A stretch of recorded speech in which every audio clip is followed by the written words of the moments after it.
Discover nature in upstate New York with the cabins at Lake George RV Park. You can hike the Adirondacks or explore all that historic Lake George Village has to offer from here. Cabin rentals are the way to go if you want an RV-style adventure without having to own or rent an RV. In 2024, Lake George RV Park is upgrading even more of their old metal cabin rentals into these new designs. The main bedroom is very nice. It's on one side of the unit and has a full, if not queen-size bed.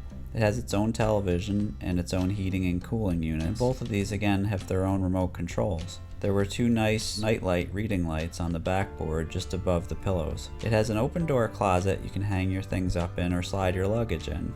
We had to bring our own sheets and comforter because they don't supply sheets and comforters at the time that we made this video. I know they're reconsidering that, so you may want to ask ahead if you rent one of these cabins to see what they supply versus what you should bring. The entrance to the cabin is the main room in the center of the cabin. It has a couch by day, which also folds out to a double bed at nighttime, so you can sleep another 2 people at least here if you need to. It has its own heating and cooling and its own television with remote control. It does share the area with a kitchen.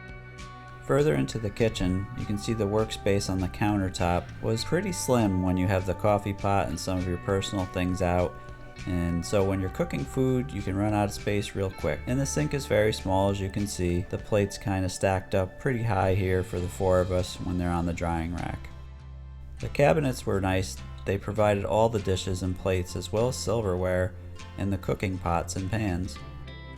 Part of the reason for that is they have an induction cooktop with 2 burners, so it requires a different kind of pan than you might normally have. It is a full-size fridge, which is really nice. That is probably the only full-size appliance in the area of the kitchen, but it was nice to have. So you can bring your own meats or dairy, whatever you want, and you can buy these again if you run out at the general store right inside the RV park. The kids' bedroom was spacious.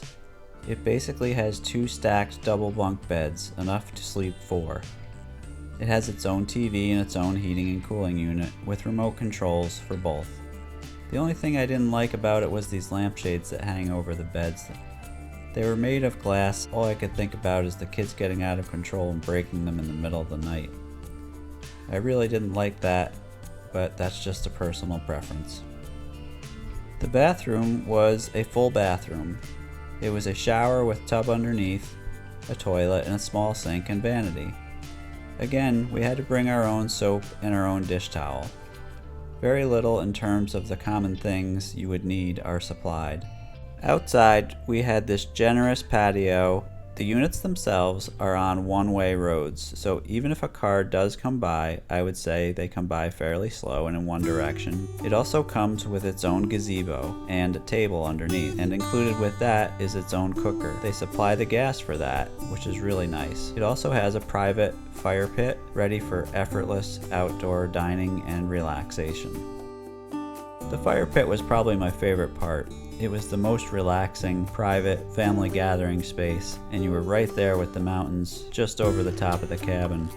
You could hang out all day and enjoy it there.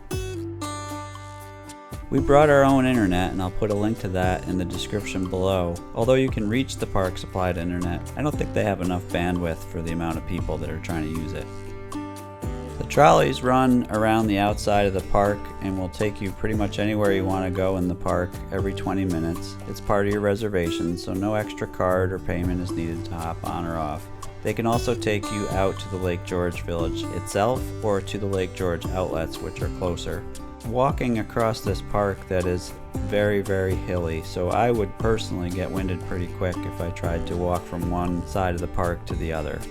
So the trolley and some added mobility like golf carts are really the way to go. The trolley runs daily, Memorial Day through Labor Day, and then weekends only for the rest of their season. There's an east and a west pool, but the main gathering area is at this pool. It's called Cascade Cove, which is a kiddie splash pad area as well as a zero-entry swimming pool. They do nightly fire pits and have hot tubs, as well as an indoor arcade, an indoor pool, an indoor movie theater, the camper cafe, the laundry, and the showers are all in this building. There's plenty to do here, and it's really a lot of fun. There's a lot of activities nearby, including Great Escape, Six Flags theme park, the Great Escape Water Lodge, and greater Lake George Village attractions. As more of these get built and rolled out, you're going to have more of a chance to experience the newer versions of these cabins as they replace the older ones. It's definitely very relaxing. The only thing I would probably say is the cost per night can get expensive because they do have minimum number of nights. So you'll have to check out when you go to reserve what the minimum number of nights is. Sometimes you can get it for the weekend, sometimes they have a 7-day minimum. Depends on the season and the amount of people that are there. But that's really the only downside that I can think of for an otherwise very relaxing, family-oriented, great place to go and relax.